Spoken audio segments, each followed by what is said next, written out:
Hello everyone, I hope you are doing well. Today we will talk about how to fix or how to solve the problem of Aloha app with good settings. Here we click on apps, default apps, app settings. On above you will search about Aloha app VPN like this and we click. Then we click on first stop and we click OK.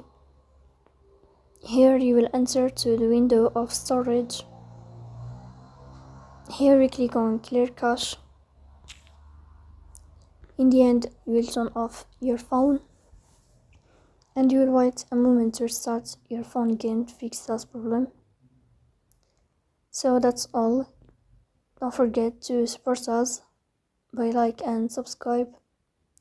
See you next time and thank you for your watching and your attention.